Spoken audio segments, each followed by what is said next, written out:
Love Serye TV. Echoes of Love Betrayal. Tunghayan na po natin ang ikalabinsiyam na bahagi. Humahagik-hik si Lay nang dumaiti sa pisngi niya ang mga labi ni Dan. Lalo siya nagpapasag ng kilitiin siya nito sa bewang.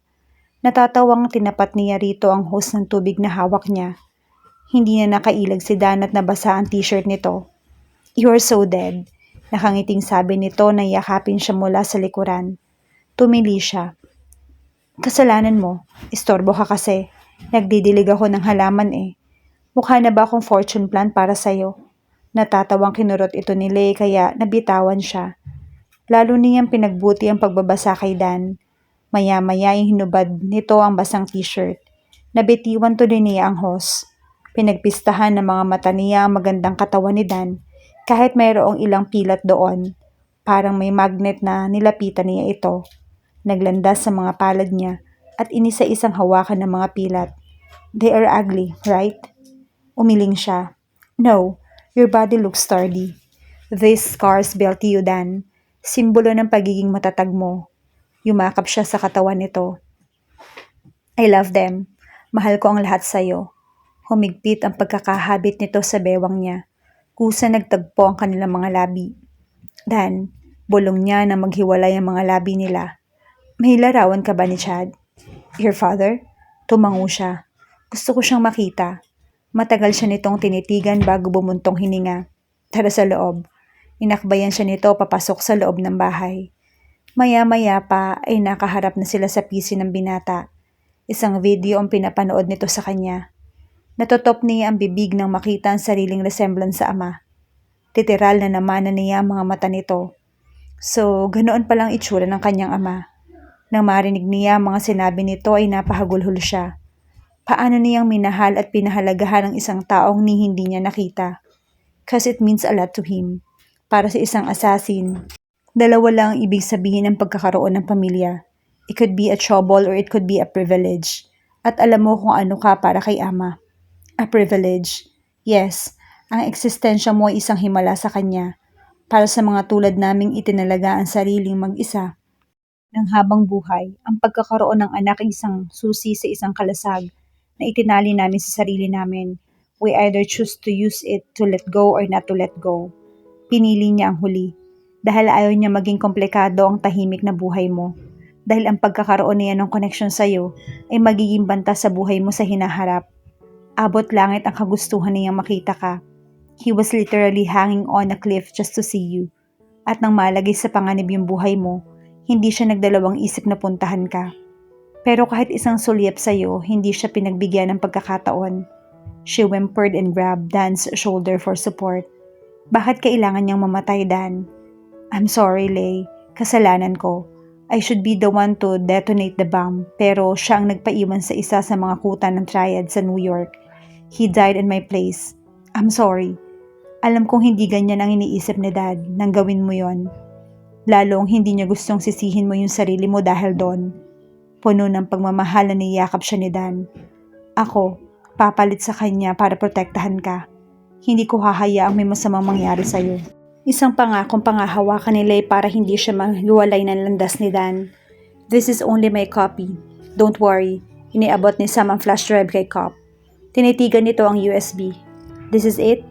Napabuntong hininga siya saka hinagod ang batok. "Yung sinabi ko kay Pao, that was only a bluff. Wala akong pinakalat na impormasyon sa mga bangko." Hindi makapaniwalang kinuha iyon ni Cop sa kanya. "You turned the whole headquarters upside down just for a bluff?" "Napilitan lang akong i-maximize ang resources ko. Kung hindi ko gagawin, hahabulin ako ng Hyde kahit saang lupalop ako naroon. Hindi ko magagawa ng maayos ang pakay ko." Umiiling na napangiti ito. "So talagang hindi mo pa rin maiwan ng Hyde?" Natuon ang mga mata ni Sam sa labas ng coffee shop na kinaroroonan nila. "Don't get me wrong, I still carry a grudge because of it. Pero kahit anong gawin ko, hindi ko maipapabagsak ang Hyde.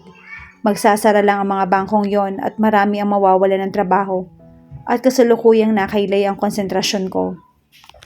"Sigurado ka ba, Sam? Ang hindi nagawa ni Ama noon, ikaw ang gagawa?" Humigop siya ng kapeng in order.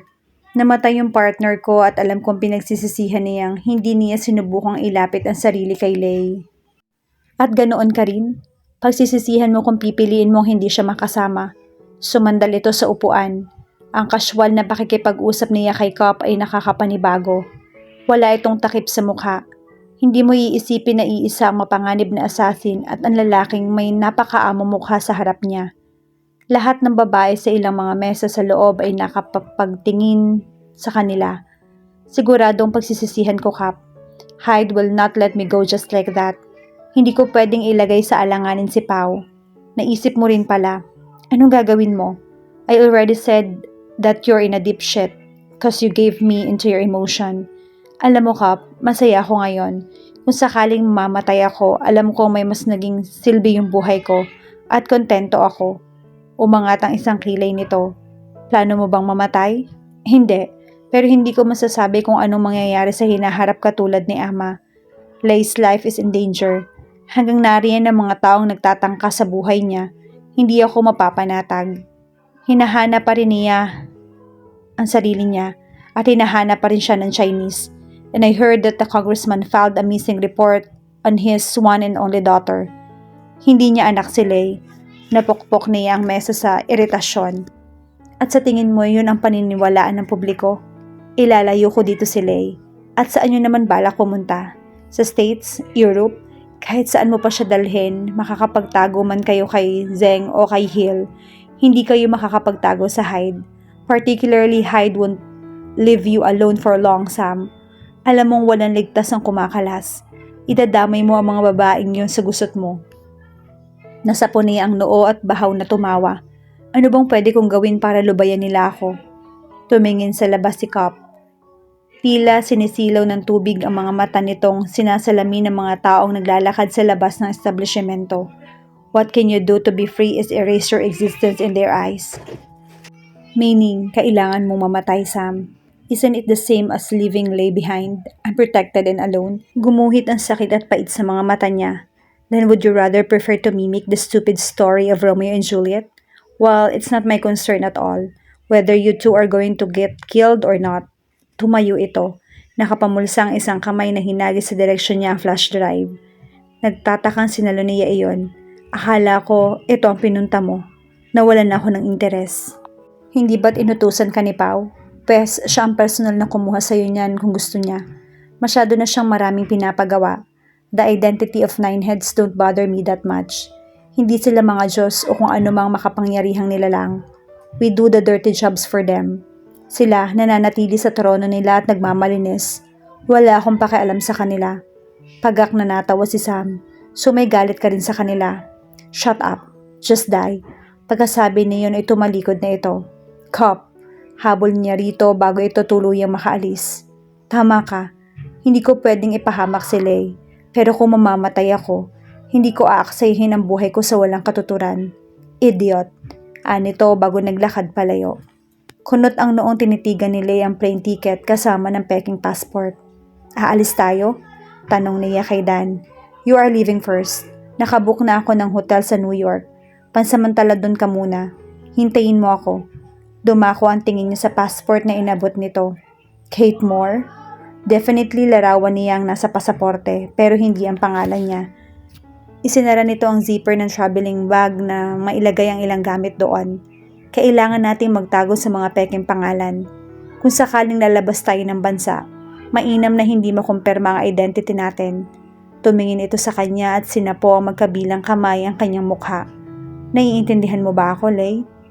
Pero bakit hindi tayo sabay na aalis? It's a precaution. Susunod ako sa iyo pagkalipas ng 2 araw. Kumurap siya at ngumiti. Cool. This is something pretty interesting. Parang action movie like Mr. and Mrs. Smith. Kinurot ng binata ang pisngi niya. Idiot. Seryosohin mo ako. Napangiti ito. Masaya ka ba sa akin? Piliyang itinulak niya si Dan pahiga sa kama at pabukakang umupo sa tiyan nito. Wala namang sasaya pa sa buhay ko kundi ang makasama ka, Dan. You're the sole reason I'm leaving. Pumikit ito ng halikan niya ang mga labi nito. He returned her kisses intensely. Ang mga kamay nito ay humahaplos sa dibdib niya. Hinihimas ng hinlalaki ang dunggot sa ilalim ng blusang suot niya. Lei rolled over his lips. His tongue was probing the inside of her mouth, tasting, sucking her wet tongue. Humihingal silang pareho na maghiwalay ang kanilang mga labi.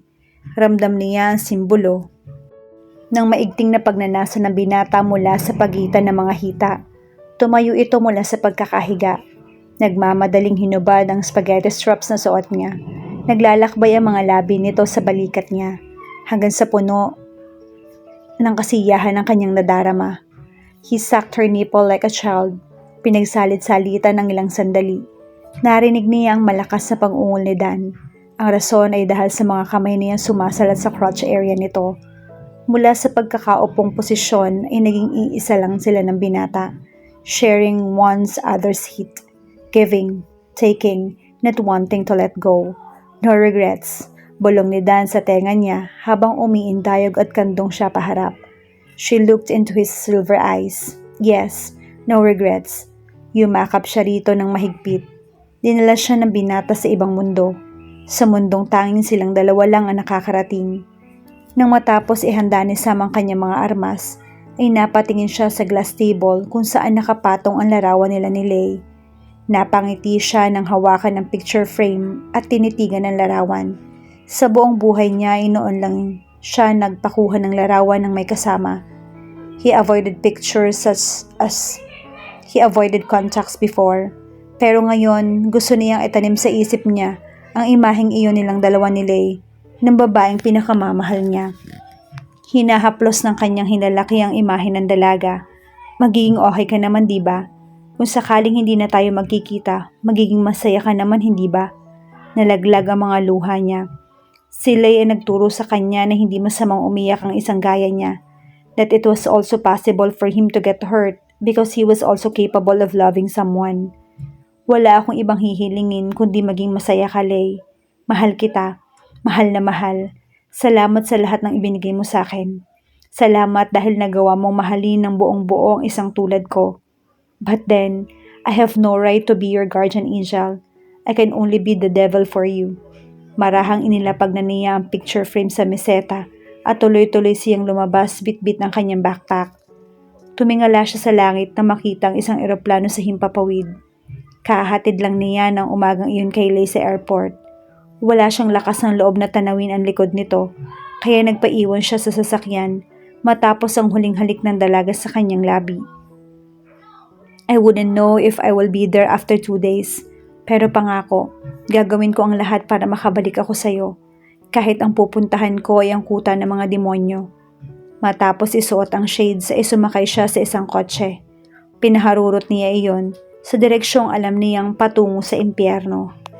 Samantala, sa loob ng eroplano ay magkalapat ang mga palad ni Lay habang umuusal ng panalangin.